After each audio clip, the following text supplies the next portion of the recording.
Hello, welcome to Loot Level Chat, the podcast from Loot Level Chill. I'm Mick Fraser, and tonight I've got Kieran Singh. Hello. And Steve Chambers. Sup? No Lyle Pendle, still on the extended break. He will be back at some point. Fear not, he has not left us. He will be around, I'm sure. Things get in the way sometimes, that's all. So it's just the three of us again tonight. We're talking about a couple of games that are not particularly well linked. I can't even be asked to try and find segues for them. I'm sure they exist. They might come naturally, Mick. Who knows? Who knows? Who knows? Who knows? We haven't got, there's no precedent of that happening for us, but we'll see. We normally have to crowbar them in. I still believe, mate. I believe it'll be fine. But yeah, I have shaved my beard. Thanks for noticing, because it's too fucking hot I right didn't now want in to the point UK. it out too much, man. You looking. I mean, you've lost about 10 years. There, it's nice. My wife always says that. You look so much younger. I said, because I look podgy, and podgy people. I look, Is that what it is? You feel I look young and podgy.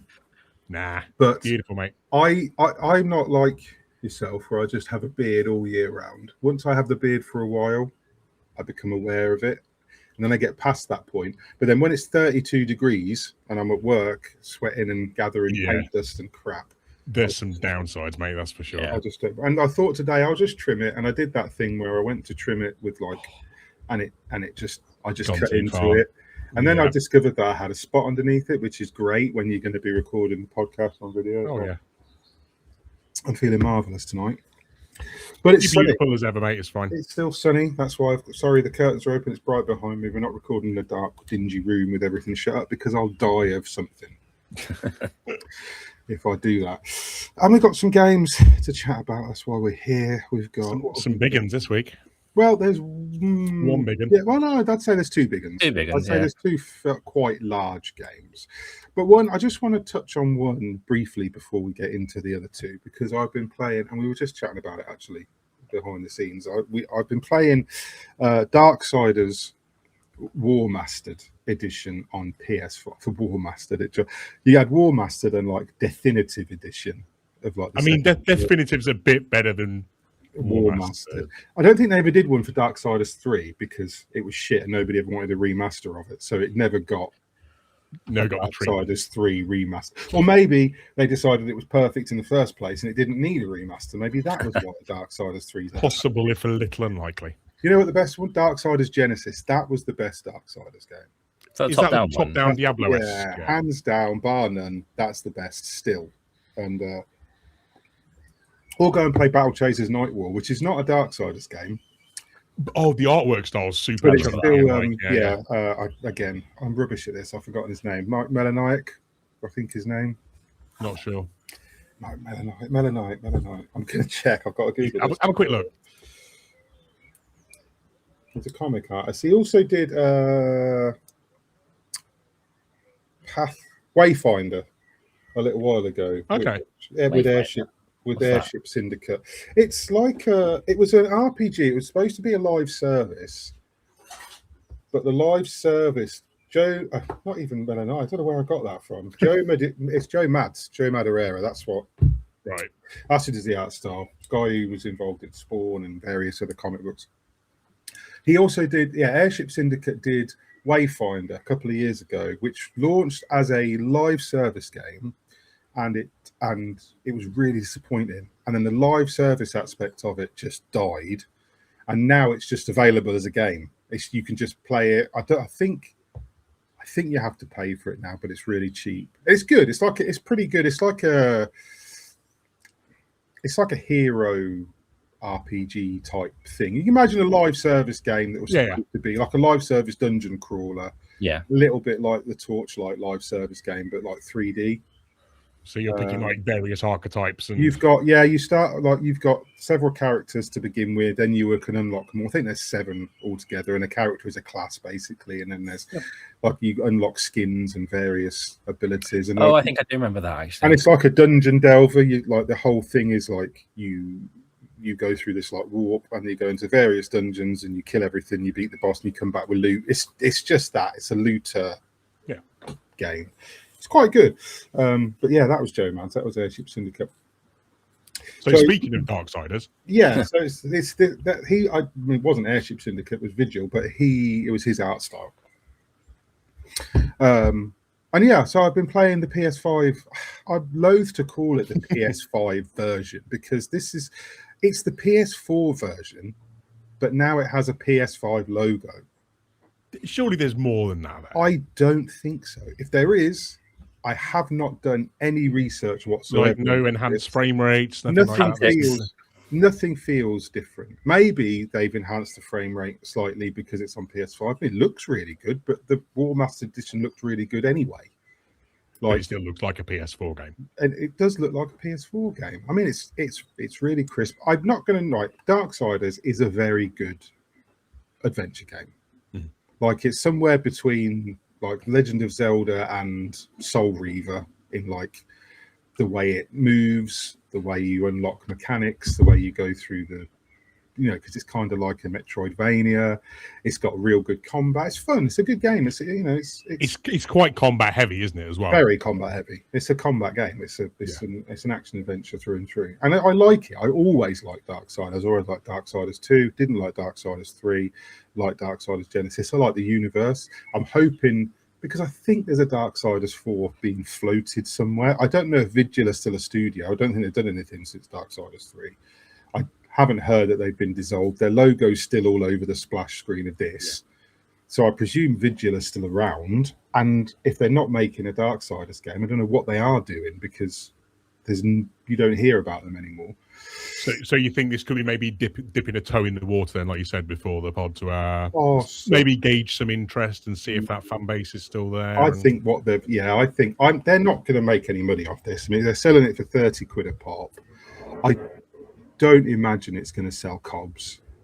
I think most people who'd have had some interest probably already own at least one. Would own it, yeah. And it's also been on sale multiple times. It's on Steam when you can probably pick it up for a £5. Like, I haven't checked again, but I'm sure anybody who wants this game already owns it. And anybody who missed it, I can't see them putting 30 quid on this and going, yeah, I'm glad, because it's a 15-year-old game or something. Yeah, not when you've got other options out there as well. Yeah, so it's fun.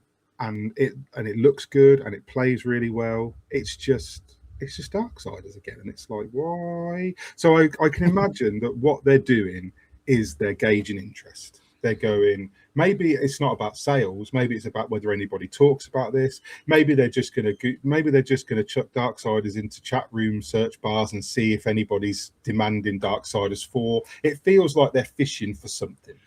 Yeah, try and ignite the conversation a little bit and see where it goes. I would imagine that Vigil or THQ are currently watching and hoping that people are going, well, now we've got this, where's Darksiders 4? Yeah. And maybe that's how they're going to gauge it. I don't know how this stuff works behind the scenes. I'm not a developer or a publisher of video games. I've no idea. But it's weird that they've done this. It's meant to launch it on the same week as like Lego Batman and Bond is like, what are you doing, lads? It doesn't feel clever, does it? It's not very thought through. You might as well. I mean, it just feels like they've just took it behind the barn and shot it in the head. Like, what? I don't see the point. So, I wonder if because I did double check, Darksiders 4 did get announced. I wonder if it's going to be seen at Summer Games Fest or one of those showcases. Yeah. So this is like this is already available. Yeah, let's get people talking. Yeah. Darksiders 4's coming. Here's a wicked trailer. Maybe even here's some like early gameplay. Oh, and you can pick up Darksiders 1 for 30 quid, and you can pick up Darksiders 2 for whatever, and go back and see how it all began. Or even, it wouldn't surprise me if now that this has been remastered for PS5, you could already play 2 and 3 on PS5 and Genesis. It wouldn't surprise me if there's a Darksiders bundle coming. Yeah. And ready to get, because I if they announce the Darksiders 4, I'm talking shit about this because it's a weird thing for them to have done.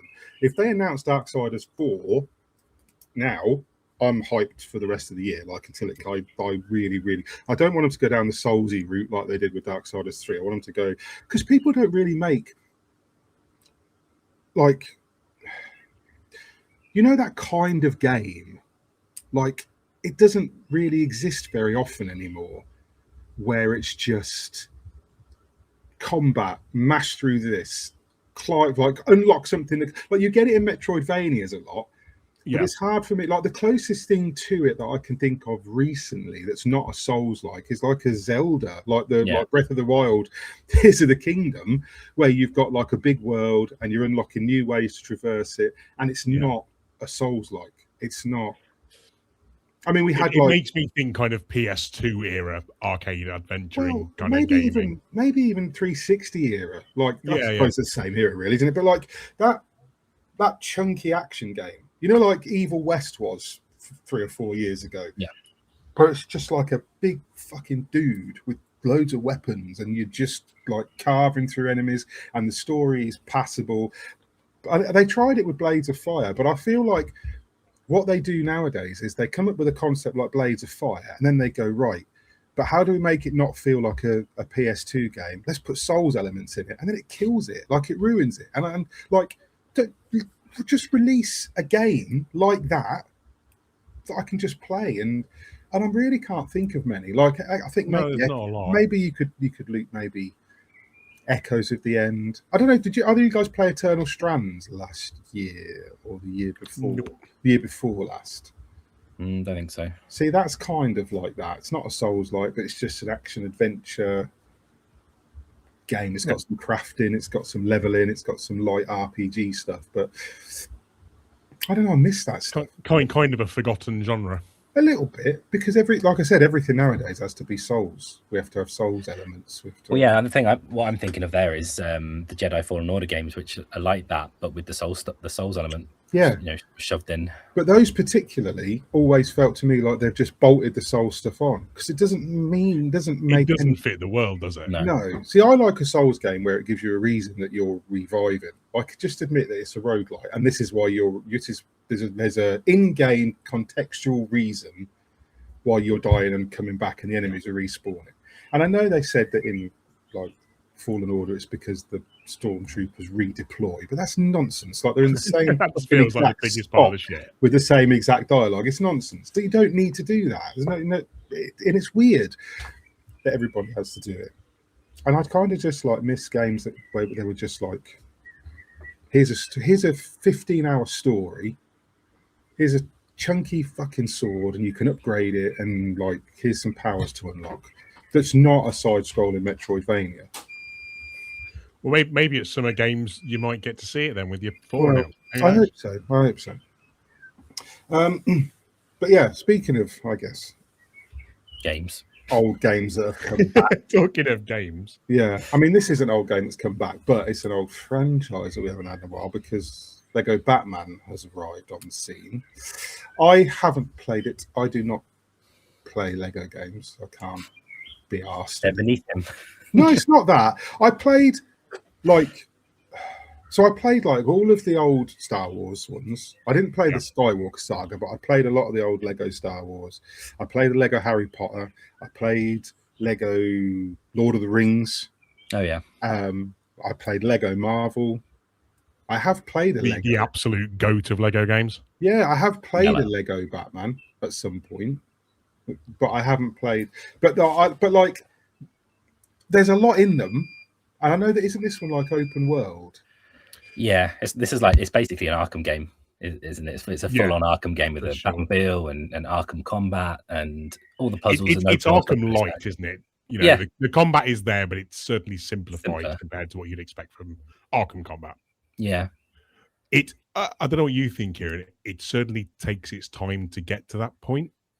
Yeah, there is a lot of intro and lead in with, doing the origin story, because this is a collection of every version of Batman, essentially, and you'll see all of these storylines have been mushed together in a way that is quite coherent considering the different bits you're pulling from. But I would say it's a good couple of hours, maybe pushing a little bit more, until you get the freedom that you kind of promised from the trailers and the gameplay footage that people might have seen. Yeah, it takes a little while to get there. I've heard there's quite a lot in it. Like I've heard that the world is quite like there's Riddler stuff. And there's multiple Riddler type things without spoiling other characters showing up. There are so many collectibles, it just gets silly at times. But there is less emphasis here on just basic stud collection than what you'd have had in previous games. You don't have, for example, you'll have a mission area, and normally you'd have to have completed so many studs to get like true hero or whatever they would use in that game for it. That doesn't exist anymore. You can just go through, collect as many studs as you feel like getting, and then spend them elsewhere later. It doesn't force you to have to go back and replay a level just to get a stud count. Or even, to be fair, where I guess the prime example in my head is mini kits in the Star Wars ones. Yeah. So you go through a level, you get 7 out of 10, and then you realize, oh, I need an ability that I haven't got. They haven't done that here. You can actually go through and get all of the collectibles in a level. As long as you keep your eyes open and search around a little bit, you can do it all in a one, so you're not forced to keep going. I found that a bit of a drag sometimes, especially if I wasn't overly into the theme of the game, because I've played quite a few Lego games over the years, and there's somewhere I've been more than happy to, like Lego Marvel. I've probably played through that 3 or 4 times over the years. But other ones, having to go back through all of the levels for a second time just because you unlocked laser eyes or whatever it might be for that situation can get a little bit much. But here they've learned from that. You don't have to do that. You can just go through and go, all right, I've checked all the corners. Oh, look, cool. 5 out of 5 collectibles, 5 out of 5, job done. That's what I do. Only I don't get 5 out of 5 for everything. I get like 3, and then I'll probably never go back to that level again. Oh, mate. Yeah, I'm not somebody who has to get everything. When I'm done, and I move on. I don't know. Isn't the point of a Lego game going for that 100% completion? Is that maybe that's why I don't. Why we do it? I did it on one of them. I did it on Lego Batman 2, which was like that's still my favorite out of all of them. The only one I've gone hell for leather on was one of the Lord of the Rings ones. I don't know if it was a Lord of the Rings trilogy or the Lego The Hobbit. I honestly don't know. It was a Lego Lord of the Rings game, and I played it a lot. Yeah. And it was before they did their own voices. So I think it was one of the ones that was like sound bites from the movies, and I'm sure going back some. But I'm how do you feel about the voices in this one, Kieran? I was going to say, is it voice acted? It's not. Yeah, fully voice acted. Is it Will Arnett? Did I? No. I don't know who does Batman. No, I'm not sure who does Batman either. There's a couple of names there. Matt Berry's in there as Bane. Yeah. I'm trying to think who else was in there as a relatively household name. Can't think of anyone else off the top of my head. No, I can't. Alfred's voice, man. Yeah. It kills me because it's sat weirdly between like Michael Caine and I don't know what, to be honest. It's never consistent. That's part of the charm, though, I think, isn't it? Yeah, it makes me laugh all the time, man, because it's just kind of like, what the fuck are they going for with this? But I think that's what I like about the games. They do make you laugh because they are they're so stupid at times. Like all the little references, like in I don't know if you saw it in. I think when you first go to Wayne Tech Tower, yeah, when you're in the reception and you're speaking to the receptionist to go up. In the background, you see Patrick Bateman from American Psycho. Yeah. There's nods to the actors who have played Batman and different characters in there as well. They do the whole thing with Liam Neeson being Ra's al Ghul as well, saying he's got a certain set of skills, and it's just like, all right, fair play, man. It's packed with references. Some of the ones that I've seen on Twitter, like there's some real deep cuts. There's like a quote from like a tweet that Michael Caine made, like. Oh, really? Years ago. Yeah, it was when Batman Begins came out, so it must have been like 2006 or something. Oh, man. And he tweeted a quote from it, and it's this important quote from the movie, and then he ends it with Batman Begin because he missed the S off, and it just looked really stupid. But they put that in its entirety as a quote from Alfred. There's a bit early on where you can pet a yak, and I'm assuming that's an Uncharted reference as well. Possibly, yeah. Because you can pet the yaks in 3, I think it is.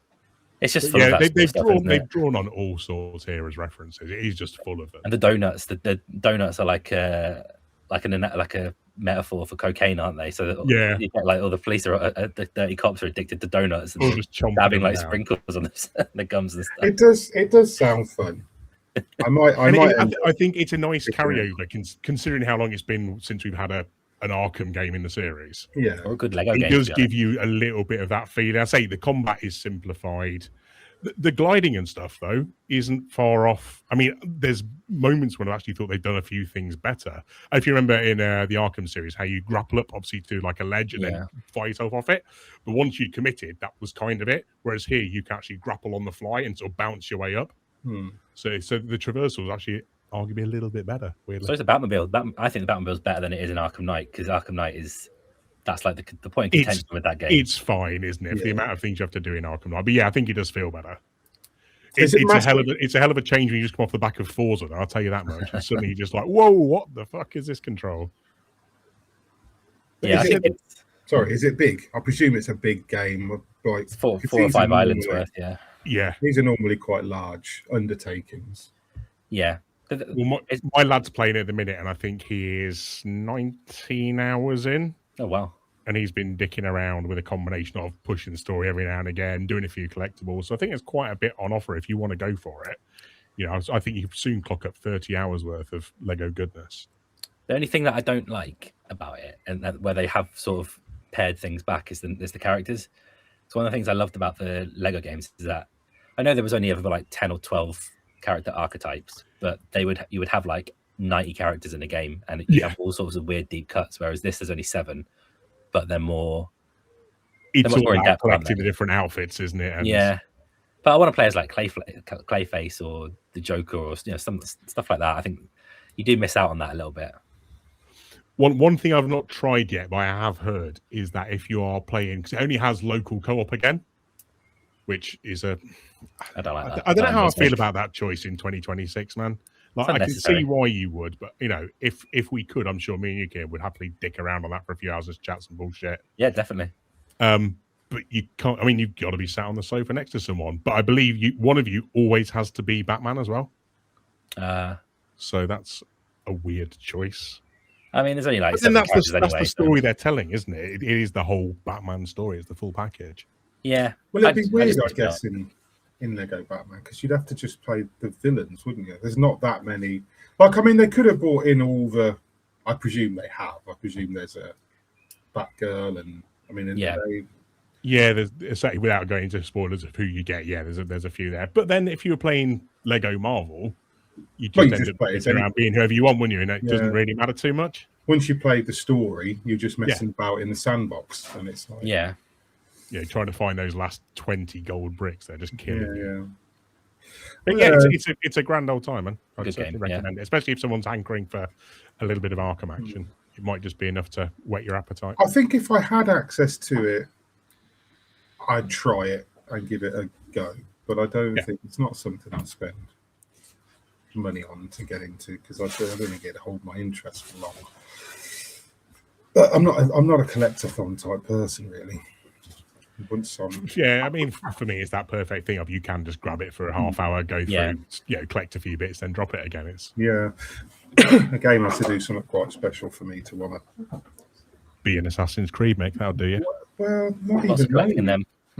There is a lot of collecting, but no, like the only games I sort of 100% weird stuff, like something not necessarily weird, but like Control and like Tsushima and like those sort of games, Diablo, like those games will be like, I'm going to get the platinum then, because they do something to me, and it's not, and I can't explain it, because they're all quite different things. But I don't tend to go for like something like Crimson Desert. I can't be asked to do, like, as much as I like it, I can't be asked to do. You haven't got 400 hours. Yeah, and even if I had, I'd do something else. Like I can't. Like I'm looking at it, going, do I really want to kill myself to get this one fucking challenge? That is, do I really just be a bit too much? Yeah. Do I want to go and find every insect? Do I want to? It's like. No, I don't. I don't want to do it. I don't even want to use a guide to go and do it. I think that this for Lego, like I'm a fan of the repetitious gameplay loops for various things as well, and I think this is so frictionless for that as well, because it is literally like there is a way that you can show all the icons on the map, for example. Yeah. And you're just clearing up, and there's just something nice about that. And it's not too challenging. There's not many things that are really going to tax you as far as it goes. Yeah. There's been a couple of moments when you used to have a bit of and you suddenly click. But most of it is so frictionless and easy. It's just comfy, man. It's comfy gaming. Yeah, I like my mindless grind like an ex person. I'll do my Diablo and Destiny 2, pour a drink out for Destiny 2, it's over. But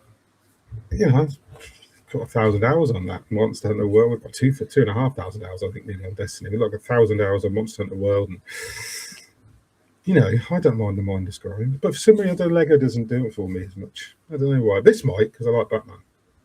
Yeah, maybe you just need to find the right theme for you, and that'll do it. Well, like I said, Lord of the Rings one, because that was yeah, that was me. I played like 10 minutes of all the Harry Potter ones, and If you're chucking 1,000 hours at Monster Hunter, I mean, maybe 40 for this is nothing, mate. It's a drop in the ocean. Yeah, maybe it's a drop. Yeah, you're right. It's a drop in the ocean. But yeah, I don't know. I might have a look. But yeah, another game that's got collectibles in, mate. I was gonna talk about Bond. I did want to actually, because I just brought it up. I was gonna just mention Destiny 2 because the news. We don't do news stuff very often. I don't want to get into it too much, but it is. No. I think it does warrant a little short mention that Bungie are pulling the plug on. In June the 9th is the last update for Destiny 2, which is quite sad. I've been playing it for. It's had a good run. Yeah, it has. And I'm one of those people that's been playing it since the alpha. I got on the alpha of Destiny like 12 years ago, and they plan to do 10 years, and they managed 12, which is quite mental considering how rocky. It's really good. Destiny's path has been. It's been really up and down. But yeah, it's quite sad. It's sort of ending, and it's even sadder that I don't like Marathon much. Like I get it, and I've got nothing against it. Like I don't dislike it, but it's not my sort of thing. I don't want to play an extraction shooter. It doesn't do it for me. And it's a shame that is what is kind of going to take over Bungie's time, because there's no Destiny 3 in development. There's no Destiny content in development. They're not making anything Destiny related. It never got the rumored animated series that we thought it was going to get. It never got the live action series that we thought it was going to get. And at a certain point, it definitely had the pull for that. Certainly had the lore and the story. But there you go. It didn't get it. And now, do you think they're going to throw the full weight of their resources at Marathon now, or do you think it's going to be a case of regroup and make something new? I genuinely think Bungie have finished. I think Bungie have finished. Sony, the acquisition, Sony basically came out and said, we lost a shitload of money on Bungie. Like they blatantly said it a couple of months ago. It's cost us X amount of millions and millions of dollars that they lost on Bungie. It was another. Sony are desperate for a live service game. That's theirs. They're desperate for a slice of that pie, and I don't really know why, because Sony don't need that. No, as far as I'm concerned, Sony has gone back. They've trashed PC ports of their exclusives. It's not happening anymore. They've gone back. They've gone back into the exclusive business. They don't need a live service thing, but they're desperate for one, and I think they're going to keep trying. But they've just canned Destruction All Stars. That's gone now, which is 5 years old. We just had that game by Quantic Dream, that Spellcasters Chronicles. That's dead already. Oh, yeah. That's been around for like 3 live service games. You hit the ground running, or you don't. You're an Arc Raiders. How many people talk about Apex Legends anymore? It's still. I think it's got its own little niche in the internet somewhere, but that's kind of it. How long will it last? I guess is the. But Apex Legends, Valorant, these ones that came out and did, and even Arc Raiders has gone super quiet. And it's like, it's not a sustainable thing. And even Fortnite has massive dips in player count, and I don't know. It's just a weird thing. But I think this is, if Marathon fails, and it is failing, and I don't want it to, but it is. It's because it's got a lower player count than Destiny 2 had at its lowest point. And I think that. This is, Sony have announced layoffs. According to the Bloomberg report has basically said that Sony have announced massive layoffs at Bungie. I think they're skeleton crew in this to do what they can with Marathon. They've probably given them a ridiculous target that Marathon needs to achieve, which is not. It's just not going to do it. No, it's not going to achieve it. The Marathon's got no cosmetics anybody wants to buy. Do you know what I mean? It's got nothing that makes people want to spend money on it. It's up against extraction shooters that like Arc Raiders is going to have a new season and it's going to go through the roof. People are still playing Escape from Tarkov. If you want an extraction shooter and you're hardcore, you still play Tarkov. I just think it's such a hard thing to break into, isn't it? Yeah. And also, do you think that with things like streamers, they play these in such a fucking mad way that then has an effect on everyone else, because you'll see a streamer who will get Outrageous has come out and they'll do absolutely everything possible in the first week, and then everyone's going, well, there's no fucking content, and then that rubs off onto the masses essentially and go, well, it's got no content. Why are we doing that? I think these developers are desperate for a big streamer or a big YouTuber to pick up their game and run with it, and they hope that the influencer will sell the game for them. Yeah. And sometimes it has the opposite effect, because the influencers they do this all day long. Yeah.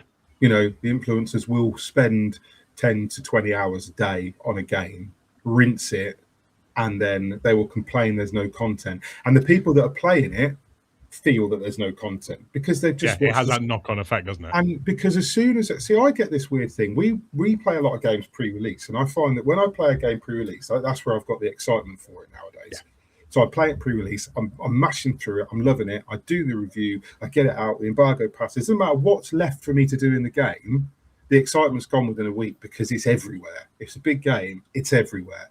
Everything's been spoiled, everything's out there. I mean, Crimson Desert was a prime example. I played 88 hours or something up to the embargo, and I had so much left to do after the embargo passed. And I did another 100 hours in it. I played a lot of it, but it was like I wasn't discovering anything, because every time I opened a social media feed, somebody had rinsed that and found it and gone, this is here, this is here, this is here. And it's like, you get like, and I know we could all just turn our phones off, but we don't do. But it kicks the fun out of things, doesn't it? But it does kick the fun out of things. And this is their, I'm not knocking streamers and YouTubers and content creators. This is their job. This is what they do, and they earn money doing it. And they're, so, but it does, in my opinion, fucking ruins games. It ruins gaming, the experience of it. I mean, Destiny and things like that are a classic example, because when the influencers that love that game are down on it, the community goes it's like follow it's the like trend. Instant dominoes. Yeah. And then then the developers aren't working to win the community back. They're working to win back those two or three key influencers that have 2 million subscribers each, because they need that. They need those 6 million subscribers to read. That's so fucking sad when you think of it like that, isn't it? But that's how it is nowadays. I know. And Destiny 2 died it ended with the final shape. That's when it ended.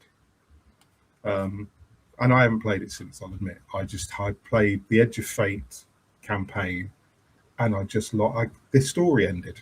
It closed so perfectly that they should have at that point just gone, now we're just going to hit you with like random content and just seasonal shit. But they tried to do a new saga, it hasn't worked.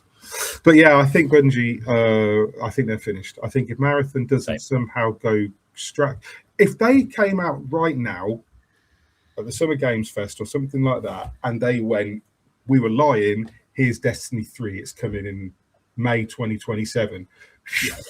Fair enough, because it would go through the roof. Hype would go through the roof. The player count for Destiny 2 would skyrocket. Everybody would be rushing to finish those old storylines. People would be jumping into Marathon because they'd say, there's going to be crossovers. If you play Marathon, you'll get this skin or that in Destiny 3. If they did all that, that might save them. But it's not in active development. And I just think by Christmas this year, I think Bungie are just going to be switching off the lights. And it's a shame, because Bungie is mental influential. Like, go back. Oh God, yeah. Like the original Marathon, Oni, Halo. For fuck's sake, they created Halo. Like, this is not a studio that has just done Destiny and now it's failed. It kept a live service going for 12 years. Like, that's something to be proud of, man. It is something to be proud of. Modern times. I hate to say it, but this is fucking what Sony do. The Sony is a monster. Like, and I mean that in the best. You can't say it in a nice way. Sony is a monstrous entity, right? It is. They create games that I love. They do, but as a business, they are very predatory, and it's just cutthroat. And it's very cutthroat. And this is what they do. We've seen it multiple times. A company gets bought up by Sony. That company's dead in a couple of years. That company's disappearing. It's going to be dissolved. It's going to happen. And it's not just Sony that do it. It's not just Sony that do it. Xbox have got a habit of doing it. These big companies, this is what they do. They buy companies, they absolve the stuff they want, and everybody else gets laid off. And it's tragic, but like a lot of people, if you go back to forums 3 or 4 years ago, everybody was predicting this. Yeah. Everybody was predicting that, Sony's bought Bungie, buy Bungie. That was the joke. That was like, see you later. You know, it might have took a few years, but here we are. They should have stayed independent, and maybe they'd have had a chance. I don't know. Cash is a powerful incentive, mate. It is. But anyway, we have got one more game to chat about because, and again, like Steve was working on a segue and I ruined it because I wanted to talk about Destiny for a little while.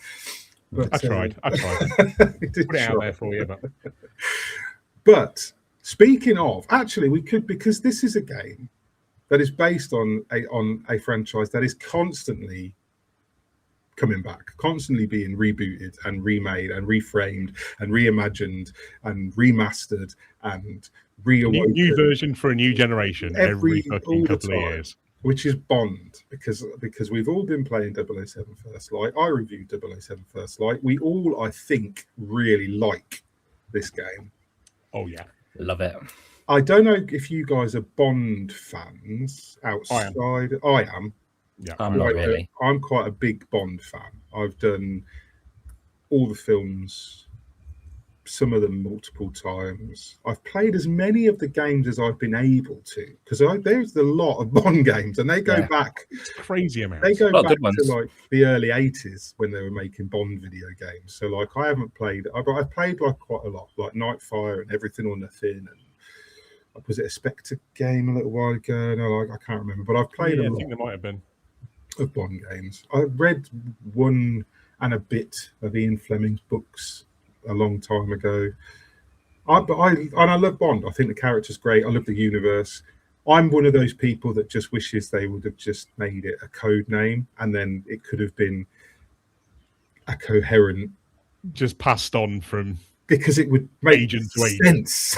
Yeah. It would make so much sense why M became Judi Dench and then stayed Judi Dench for like she was Judi Dench. It's not Judi Dench now, is it? It's Ray Fiennes. Ray Fiennes, yeah. But Judi Dench was like Pierce Brosnan's M, and then she was Daniel Craig's first M, and then when she died, a new M took over. Spoiler! You haven't seen Skyfall by now. It came out 10 years ago. I've not. I watched it on Saturday. That's on my list of films to watch. I need to watch the Daniel Craig movies now that I've played the game. Yeah, Daniel Craig's a great Bond. Like his movies, even Spectre I like. I know it got maligned a little bit, but the only one I'm less keen on is Quantum of Solace. Oh, sorry, Quantum of Solace. That was the one that got me. Yeah, but it's fine. It just doesn't stand up to the level the others do. I mean, it doesn't. But if you give me a bad film with Olga Kurylenko in it, I'm going to give it a watch. Done, yeah. But no, I like. So this is interesting because I really like Daniel Craig as Bond. He is my favourite Bond, and he's my generation's Bond, which is probably why. Like I grew up with Brosnan and then Daniel Craig, and as much as I like Pierce Brosnan, his films were a lot campier. It was the height of camp Bond. He was very much reminded me of like Roger Moore's Bond. Yeah, definitely. It was constant, like cheesy one-liners, left, right, and centre, jokes, and it was Zen, you're on a dop, and that sort of stuff. And they made him a little bit grittier with Daniel Craig. He's still a cad, and he's still a womanizer, and But he just felt a bit more grounded, didn't it? And did feel a bit more grounded. Yeah. And I think that I think Patrick Gibson's Bond in this is very much feels like a young Daniel Craig Bond. I think he sits somewhere between the two at times, because he has got, again, a lot of quippy one-liners, but they're enjoyable and they're not overplayed. But there's a swagger to him, and some of the mannerisms and some of the things that he says, and his voice in particular, really remind me of Daniel Craig's version of Bond. Except Daniel Craig's version of Bond is kind of like a broken man already. Like even in Casino Royale, he's at that point where he's already a fuck up at that fucking point. hates everything. And then obviously I don't want to spoil anything now because I know Kira hasn't seen the Craig Bonds, but what happens at the end of Casino Royale sets him up for just being a miserable bastard for the rest of his films. And that's what he is. But I think he plays the part really well. Like, he's still got his quips and he's still got his gadgets, but there's like bits. It's there before life has kicked the shit out of him, basically, isn't it? But like, there's things like everybody else is a code name. Like Q is a code name. Moneypenny is a code name. In No Time to Die, there's a woman who's 007. The 007 part is a code name, but the name James Bond is his real name, and it pisses me off so much because if it was just, and there's even a joke in First Light where he's with the what's her name, the woman, the other agent, the double agent who he's like working with. I won't say where it is because it would be a spoiler, but there's a part where he's like, oh, is this your name? And he like lists her aliases, and she's like, well, like, your real name's James Bond, and he's like, oh, you know, of course not. And it's like, but it is, but that's the joke. And like, they do that a lot. There's like, it's a point where he says, it feels like it's a reboot of the 00 program. And it's like, there's little bits that they put in it where this is very self-aware of what it is. And it's weird because we're at a point where the movies are currently deliberating over who's going to be the new Bond. I'm pretty sure. Yeah, it's kind of on hiatus for a little bit now, isn't it? I'm pretty sure by the end of this year, we'll know who is going to be the new Bond. Have you heard much talk of this? A little bit. Because they were saying that they don't really want to choose a big name actor, so we're going to see someone. They rarely do pick big name actors. So they've mentioned like Jacob Elordi, who I hope it's not. They've mentioned, I mean, Idris Elba was the favourite for years, but he's kind of too old. I think they will go young. To be honest, I don't think they'll do this, but I would be happy if they just announced that it was Patrick Gibson, and this was a setup for that. Yeah, having seen this now, definitely. I would and it wouldn't shock me if they did that because his name was touted because he's obviously Bond now. But I think IO have said this is going to be, no, this is a separate Bond. This is a separate universe. It can't be a separate universe when it has every single thing, like because it's got Moneypenny, it's got Q, it's M, it's MI6, it's everything that Bond is. It doesn't feel like it's a separate universe. It will be weird because there's not been many Bond games where they haven't used the Bond actor or the actor's likeness or voice. They've even gone back and retrospectively put Daniel Craig in the reboot or remake of GoldenEye. Yeah, and I think Nightfire was the one that was a different Bond. Do you guys know? Maybe, I don't remember. There was a Bond I thought it might be game, Brosnan, but I can't remember now. There was a Bond game where it was a new actor or it was a new version of Bond, and it was just, this is Bond, this is the story. Maybe it wasn't Nightfire. It wasn't Everything or Nothing. Everything or Nothing was Bond, I believe. Was Brosnan, I believe. Maybe that's one thing. I think Agent Under Fire was Brosnan as well. There was like 3 or 4 around the same time that were. Yeah. And they've done a couple of Craig games, and obviously GoldenEye was From Russia with Love as well. That's the one where they got. Which Bond is that one again? I can't remember. From Russia Connery? with Connery. That's it, Connery. Yeah, they got him to do the voices, and I think it's one of the only like voice performances he's done, isn't it? And it's supposed to be awful. Yeah, probably is. He didn't really like doing anything, did he? So he's quite a grumpy bastard. So with obviously IO Interactive coming from Hitman, how do you feel that's gone in terms of, because for me, this is a really good blend of your Uncharted-esque set piece moments and then a little bit more free form go around and choose your own adventure Hitman level. I think the difference is, Hitman is very Hitman like this. So like, you know, when you do like the missions like the gala, and it's like explore for opportunities. So you walk around the gala and you overhear people talk about something, and then it's like, right now, I'm not going to spoil anything, but just say you've got to get into this room, and it gives you a room you have to get into. You can wander around and overhear a conversation or find a piece of paper, and it gives you a clue, and it's like, oh, now I've got that option to get into the room. But then you find another option to get into a room. Like there's one bit where like you have to get into the back room of a nightclub and you just pick up a waiter's tray and it says disguise. And I'm like, done. Really? Because no other point. The guy get into the VIP area. And I think because they've all got white t-shirts on. Now, yeah, but this is the thing. I think that's a joke because I don't think it does that for the rest of the game.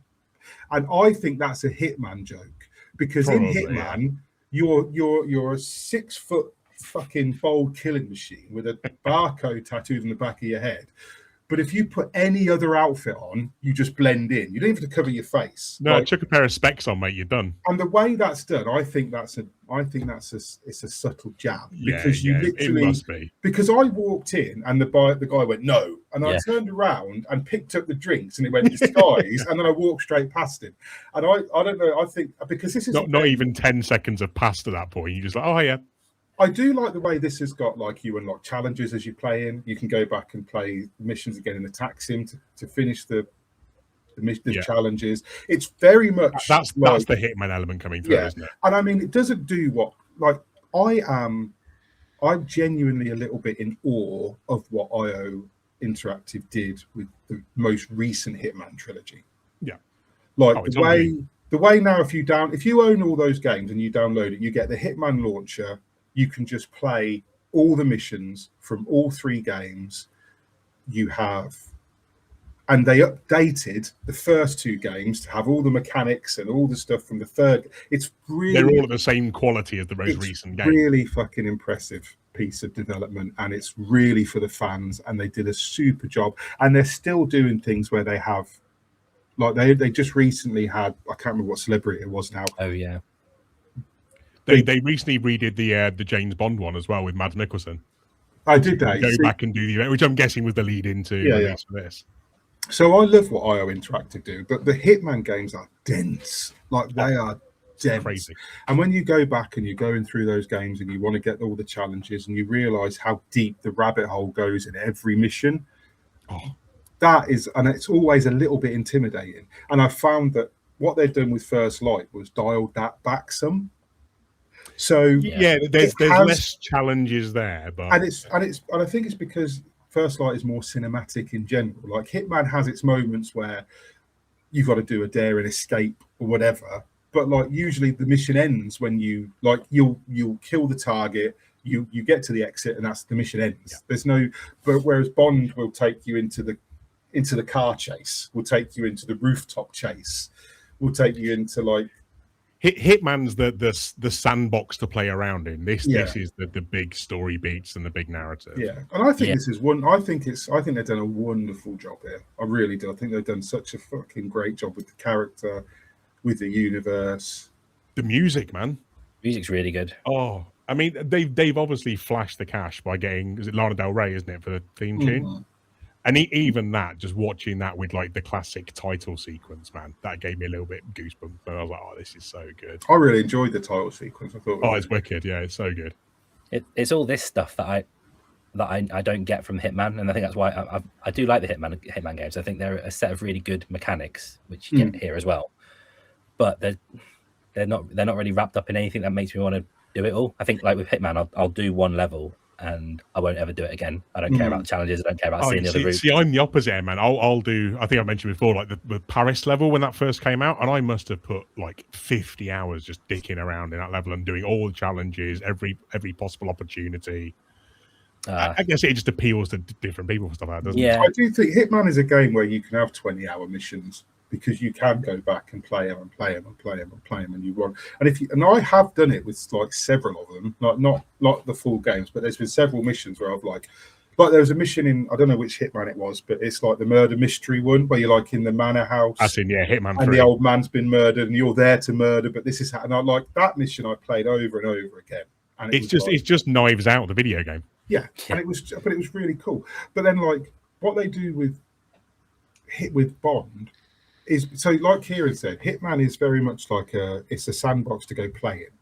It's like, whereas there's not much to it of substance outside of that. Like you can build these little stories in the missions if you're into that. You can give it your own context. You know, make your own fun, don't you? Basically, yeah. There's NPCs. There's a lot of emergent moments. There's stuff that you can do in there that you don't think the devs. I mean, I watched a guy play one of the Hitman games, and there's like and it was like there was like a Formula One race.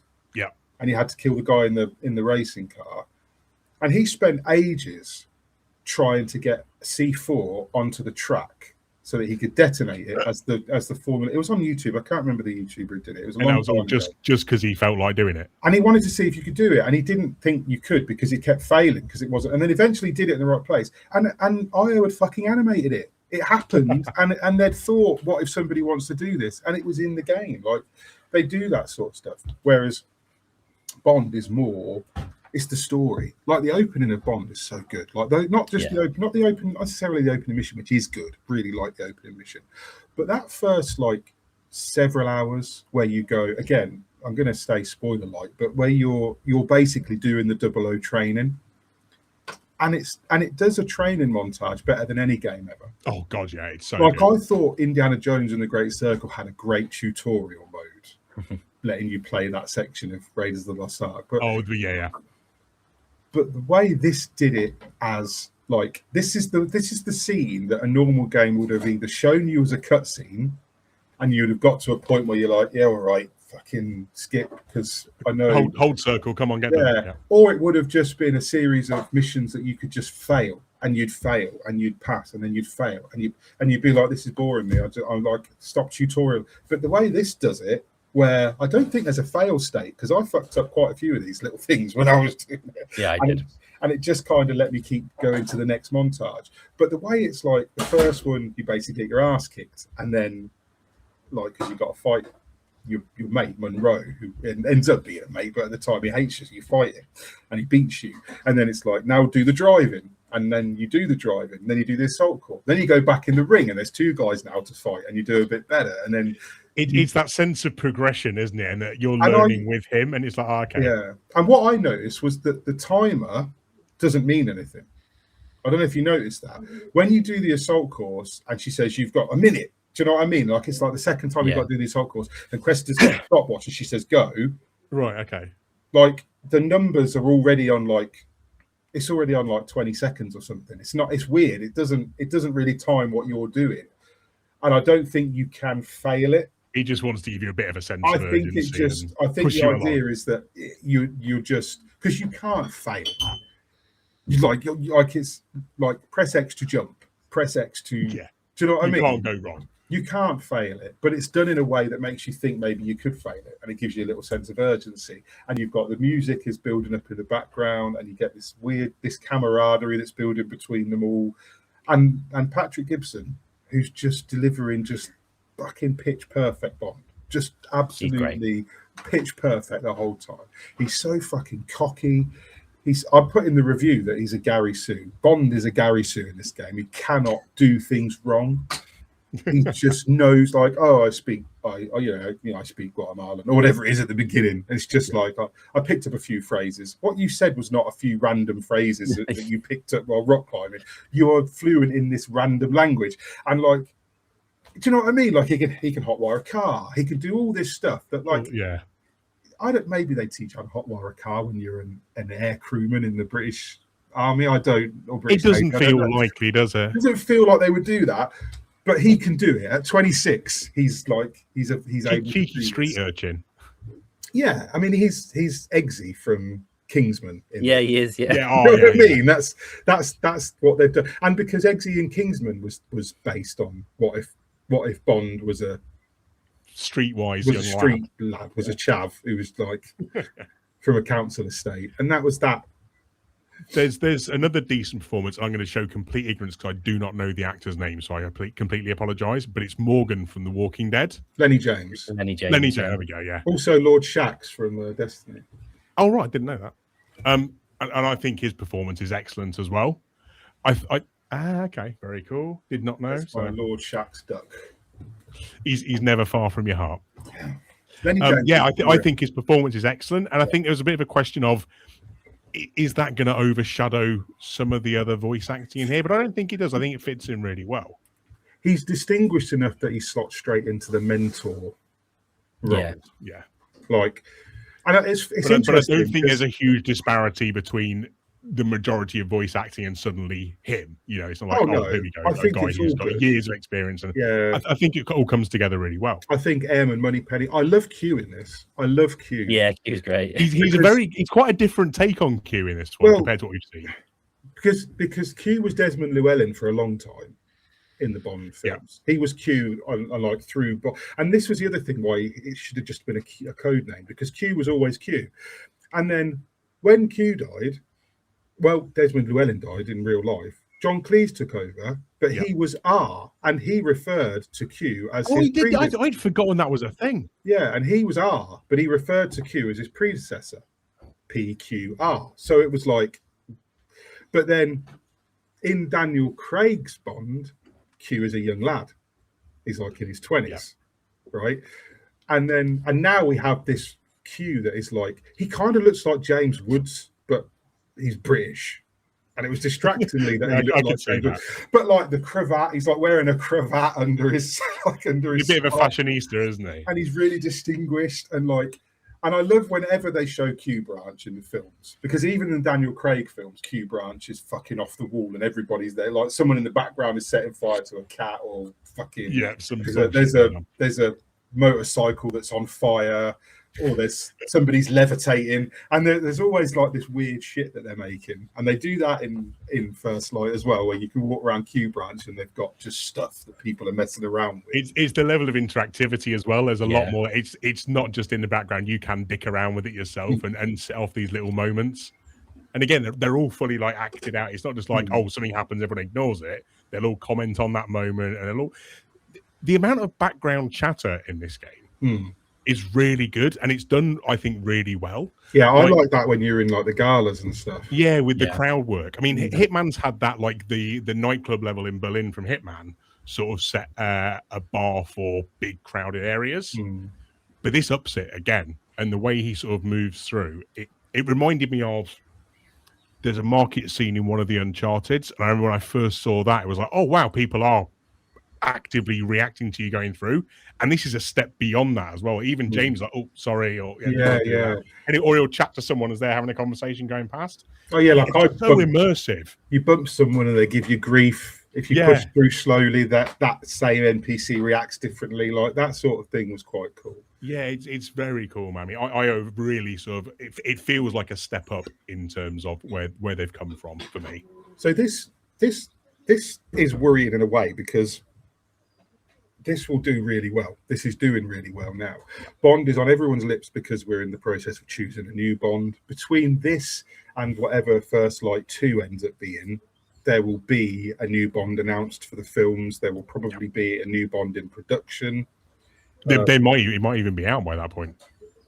Possibly. I mean, don't Amazon own it now, which is Amazon got all the rights for it. So we just don't know what the fuck they're going to do with Who knows? But if this does very, very well, which I think it's going to do very, very well, it does mean that there's not necessarily going to be any more Hitman for a while. I was talking about this the other day, and I was wondering if this does well enough, which I sincerely hope it does, and is there going to be enough cash injection beyond that to actually split a dev team in two and have a Hitman side and a Bond side and go off? It wouldn't surprise me if they do that. IO Interactive must be a large studio anyway, because this is a studio. They don't have failures. Like this is one of those things with a studio like IO Interactive. They don't do, like you say. So take the Ubisofts, Ubisoft and Capcom, for example, as two big studios. They will release, like Ubisoft will release an Assassin's Creed, and it will sell like fucking hotcakes, and it will get its detractors, but it will still sell crazy. It'll be in the top 20 sold games of the year. But then they'll also release like the little quiet ones that die, like that fucking thing that's out at the minute. That's already, which I can't even remember what it's called. Metal. Oh, Skull and Bones. No. Well, let's say that because I can remember that title. But yeah, Skull and Bones comes out and it fails, and no one gives a shit, do they? And it affects Ubisoft's bottom line somewhere, but they're still going to produce Assassin's Creed X. and that's going to be massive. They've still got Black Flag Resync coming out, which I think is going to sell more copies than Hex will. But like Ubisoft could do that. Capcom could produce a Kunitsugami and sell like 500,000 copies, but then they'll produce a Monster Hunter or a Resident Evil. Whereas IO Interactive don't have the little games. They just go, here's a Hitman, and here's the bangers, yeah. And everyone loves it, and it hits YouTube for months and months and months after release. Then they can coast on that for quite some time. And then now they've got the Bond license, and this is probably going to make them more money than Hitman has, to a certain extent. So I don't know whether they would split the team or if they'll just keep doing their straight banger every 3 or 4 years. Yeah, it'd be interesting to see where it leads them. It wouldn't surprise me if we get another Bond from them next, and then they go, we're taking a break from Bond, but Hitman's back. And then they take elements that they've learned from crafting Bond, and then the new Hitman is a reboot. Because Hitman will get rebooted now, I think. It's a good point to do it at, isn't it? And I think it'll be, I don't think they'll do Young Bold 47, because I think that would be weird. But I think I could see that it getting rebooted and them going, we can make it more cinematic now because what we've learned from the Bond. Because we've learned to do that with Bond. So I think it's going to be interesting. If that now gives me high hopes for the next Hitman as well. Yeah. And seeing how, I'm assuming it's the same engine. Because a lot of it reminds me of it, yeah. It looks the way the crowds showing are, what you now can do with that. The environments, the crowds, like it's very much. It looks like a Hitman game. Yeah, but the level of detail has been much upped comparatively to Hitman, though. Like going through some of the areas again, without spoiling bits, the density of that area, not just in characters, but of stuff going on and just detail in the world. It's crazy. How did you feel about the combat? Particularly, can we specify which bit of combat? Well, you can split it. You can talk to me about the ranged combat, and you can talk about the melee. Because I love both, but I love one more than the other. I'll let Kieran go first. I keep waffling some shit. So I like the fist fighting a lot. I do think it's a little bit like Uncharted. It's a bit scrappy. I think there's probably less. With Uncharted, it was quite automated at times. You would just hammer square, wouldn't you? Really, and everything else was sort of taken care of. Everything was contextual, wasn't it? Yeah. Whereas this has got you got to be able to dodge, you got to be able to block and parry, and all that sort of stuff. It's still fun. It's like barroom brawling sort of fighting, isn't it? And the amount of finishers and things you can do, you can be midway through a combo and whip a stapler off the desk and whack someone in the head with it. It's so good for stuff like that. Bricks, they'll just be a brick on the floor. I like things that he does there's a bit where you fight in an apartment. I'm not going to get into it. I love you fight in an apartment, which I thought was super cool the way it. Oh, it's wicked. But I notice in this, the reflection work in this, I love. Games still now avoid, because this isn't ray traced reflection. This is just cleverly. I don't know how they've done it, but it looks amazing. But it's really good. And normally, even in a game like you play, I played games recently where new games. I think The Last of Us Part 2 did it and things like that, where you walk into and Yote does it. You walk in front of a mirror and the mirror's dirty. So you just get the bit of a colour smear blur. It's I can tell something's there. Something moves, and you don't care because it doesn't matter. Whereas in this, it's the mirror works. It's right there.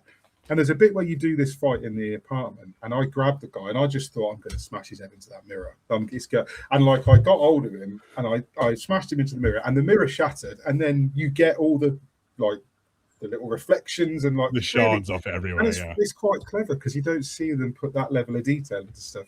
Did you notice how James looks into the mirror as well as he walks past?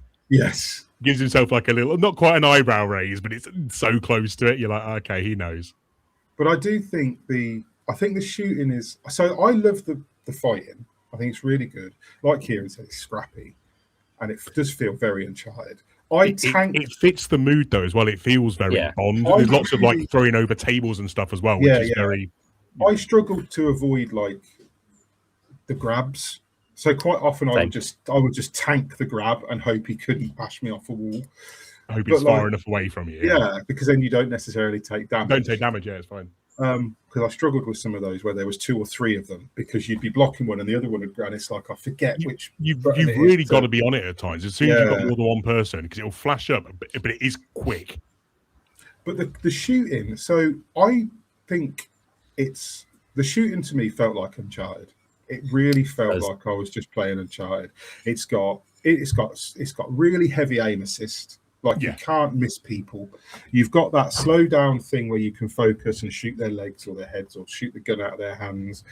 The move he does where you charge them and punch them and the gun flies up in the air and he catches it. That was in Uncharted 3. Like that was a move that they showed in the Uncharted 3 reveal, and everyone went, Jesus, fuck, this looks good. And like that, it does that same thing. He's very like Drake in like terms of his move, even like he's climbing on walls and shimmying and doing the impossible climbing they do in games where you've got finger strength of a gorilla, and it's like it's the shooting itself reminds me a little bit of GTA. In the fact that I've already developed enough muscle memory to literally aim at someone, flick the stick up and get a headshot.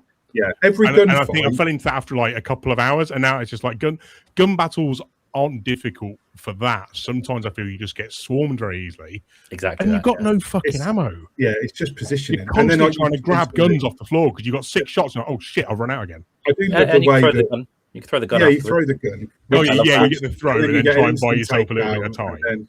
And I do find that the enemies are courteous enough not to shoot you while you're fighting another guy. So I've noticed that if you do the, if you do the disarm tackle, they just kind of stop shooting at you and just start shouting, and like because they're just going, check what that guy just did. Yeah, and it's very much like the films where you're like, why have you just shot him? And why are you taking it in turns to shoot at this? Why are you? And it does, and like I like the way he runs over a gun and like kicks it and like it flips up and he catches it, and it's like that's impossible. Nobody can do that, but he does it with everything. But you've also got the fact that there's a couple of areas where you'll go into and it is very enemy heavy. So it obviously wants you, maybe not wants you, it kind of incentivizes you to play a bit of a stealth play and get in there and take a few out before everything kicks off. But you can't shoot until someone else has shot at you and you get the license to kill come up. So sometimes I'm like, I could just pull off a couple of headshots here and we could get a good head start, but you can't. Well, I got myself, so that one particular mission where you like got all the container ships. Yeah. Again, not saying anymore, but there's a level where you're like going through like container ships and this like rigging, and it's all like a shanty, and like that level, I kept coming upon people and like pressing the left trigger and then just like zooming in on them because Moneypenny hadn't given me my permission to shoot people. Just looking at people, really. And it was only when because you only get granted the license to kill when they've got to shoot first. They turn hostile, so you can do takedowns, but you can't pull a gun on anybody until you get the thing turns from yellow to red, and it's like license to kill granted. And it's like, now, and then you just mow everybody down in like seconds because the shooting is so easy. This is one game where it's never troubled me on just normal difficulty. Not one point have I been like, do I drop this? I've just, every fight is fun, and every shootout is easy enough that like every shootout arena is littered with exploding barrels, like they're everywhere. That's the first thing you're looking for is like where are the bits of red for me to aim at? Shoot a pipe and like an entire platform just collapse. Yeah, I noticed that. I was like, all dying. And the whole thing exploded, and I was like, this is awesome. Like, I don't care how silly this is. And then like there was a bit where there was like rigging hanging above people, and I shot it and it fell and it collapsed the entire platform. Nice.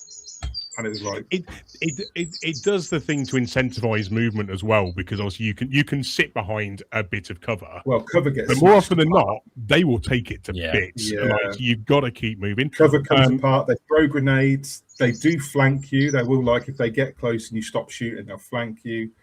I think there's some little bits in it where. So this is interesting. Like, I spoke to Adam because he doesn't like Bond. He's not a Bond fan. He's never watched a Bond film. He's not into it. It's whatever. It feels weird being a British guy not into Bond, but it's, we're not all into everything. I'm not into football, so like But I spoke to him about this, and he hadn't picked up on a lot of the story beats I'd picked up on. Like, I don't know about you like the guys, classic trope type. Well, like, I knew the villain the moment we saw his face, and I knew at every single point where Bond is about to be captured or die, and then and I was just sitting there waiting for the Deus Ex Machina to just. Okay. And at no point was I like, shit, this guy's going to die. Shit, this guy's in trouble. Shit, I was just like, this is just Bond, and it's fine. Like, it's all going to be all right. If you've watched a few Bond films, there's no tension in the storyline to this game. It's like, I don't recognise your name, so you're probably going to die. I don't recognise you, and you're a female, so you're probably going to knob it, and then maybe you'll die. And it was like, it was this all the way through, and it was like, oh, here's a character who is clearly the villain, because I've seen this character before, who, not this character, but this archetype. Yeah, I know what you mean. I think I even know the bit you're sort of hinting around in as well. every Bond film, I was just like, bad guy. And I said to Adam about this, and he was like, I didn't see it coming. I was quite surprised by the twist. So, like, it's so Bond that if you know the universe and you know the way it plays, and I said it in the review, it hits every single track on the playlist. Every single track on the Bond playlist is in this game. Like, there's nothing. It doesn't miss a single beat. It doesn't miss a single Bond trope, Bond cliche. It has all the jokes. There's a bit where someone makes a joke about, you probably drink martini, and then there's a bit where he's like talking to Greenway, and Greenway says, "Stop touching your earpiece," which is what Bond tells the guy. Directly from like a Daniel Craig film, because there's quite a few that are direct takes from them. Yeah. They've all made me chuckle. Because he's talking to the guy in the crowd, and he's like, "Stop touching your earpiece," and then he gets spotted because he's touching his earpiece, and then Greenway says the same thing to Bond, and I was like, these little bits and pieces are just—it's very, very, it's very good. How do you feel about the driving? That's what I was about to say. Yeah. Oh, are you thinking the same? Yeah. I think it's great. I think it plays. I think the driving's wonderful. I think it's really forgiving. Yeah, it just fits in really nicely, doesn't it? And it's the only game where I normally would just wreck the car every time. Like, I'd be scraping along every wall, I'd hit the pedestrians, I'd go through the lampposts, like anything like that. But this I found just really easy to control.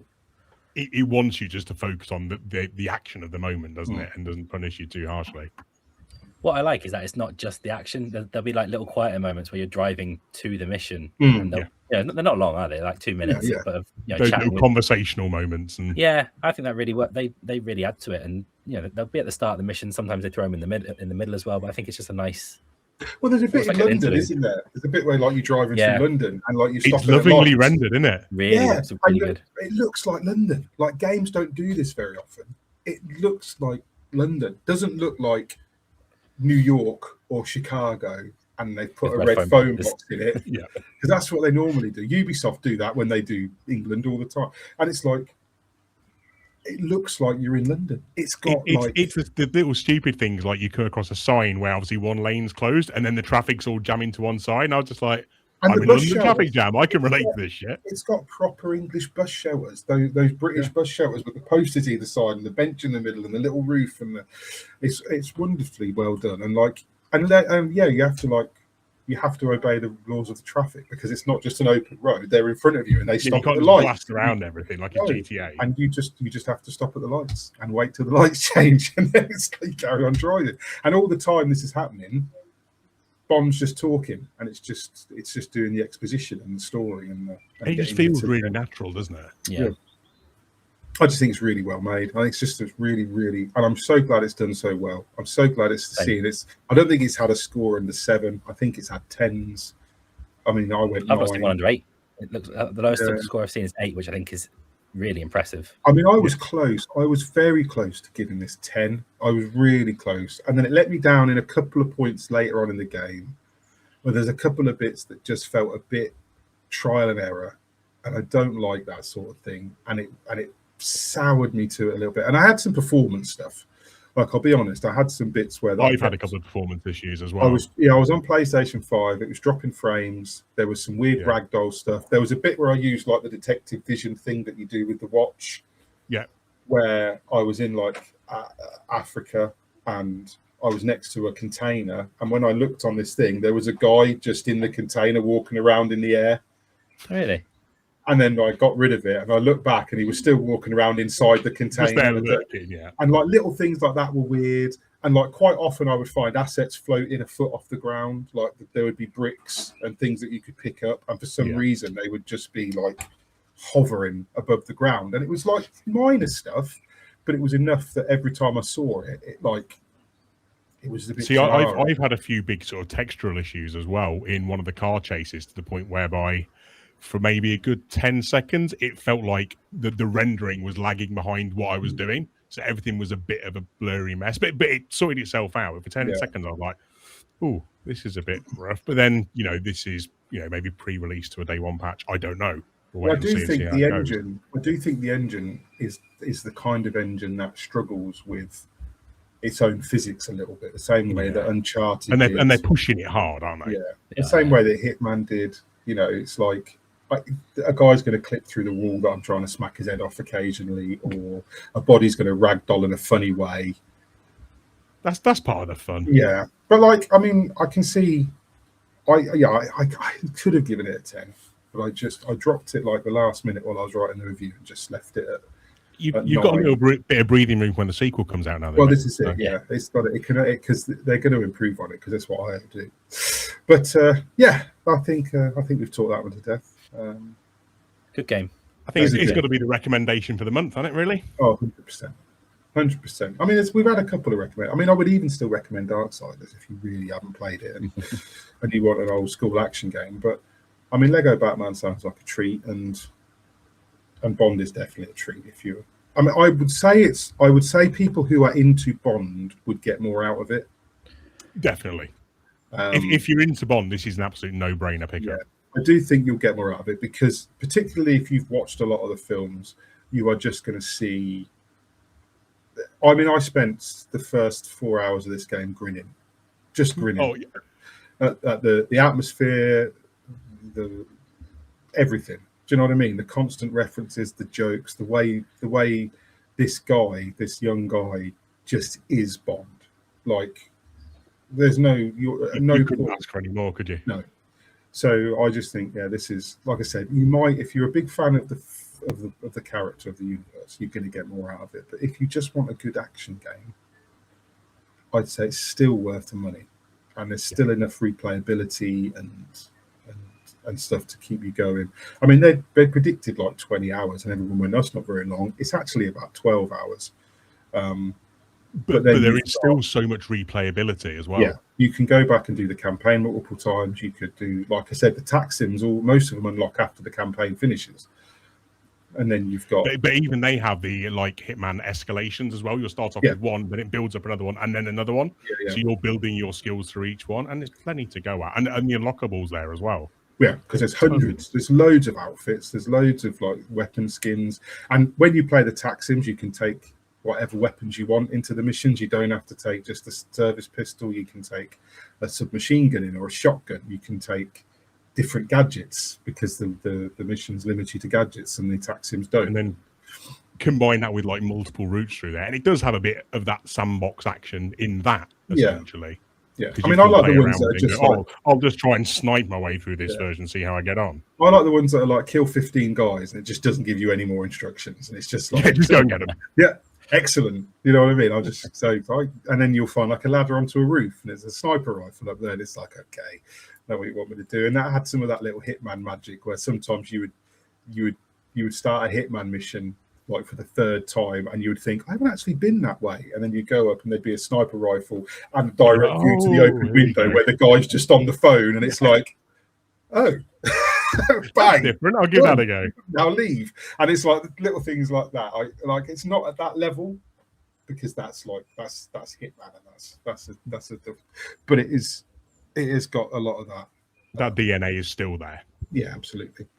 But I think we should call it there, because we're going to talk. I'm fucking melting. Yeah, and we've got to do the bonus yet. The bonus part for the Patreon. Sorry.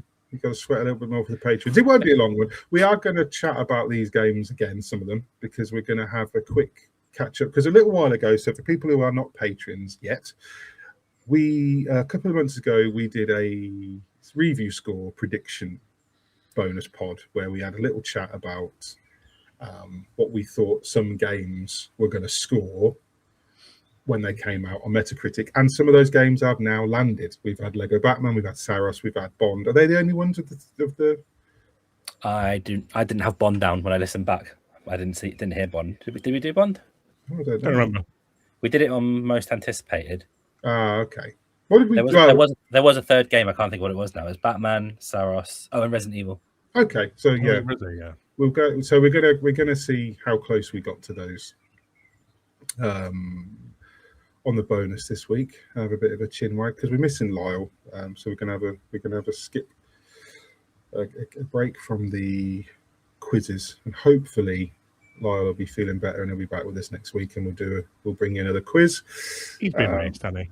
Yeah, and I think it's going to be time for another most anticipated soon. I think. Yeah. Because I think we'll wait for the Summer Game Fest for that when we've had some. Because we're going to see plenty of. When we've got some release dates for the back half of the year and stuff. But yeah, so if you're not a Patreon, go and you want to see the bonus stuff we do. Honestly, it's mostly quizzes and us pissing about with stuff. It's waffling bullshit normally.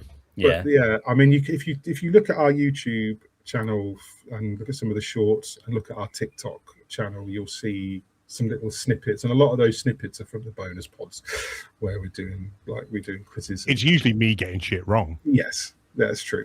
But yeah, check it out if you like. If you don't, maybe just give us a like. It'd be nice. A subscribe is always lovely. It doesn't cost anything to do that. Yeah, hit the bell and you get notified every week when this goes live. This goes live at the start of the week, and then the bonus pod goes live in the middle of the week on Spotify, and that's always just audio only. And this goes live. The audio for this will go live earlier for the patrons as well. But in the meantime, we're going to go and do what we do on the bonus pod. I've been Mick Fraser. He's been Steve Chambers, and he's been Kieran Singh. And you guys have been lovely. Bye-bye.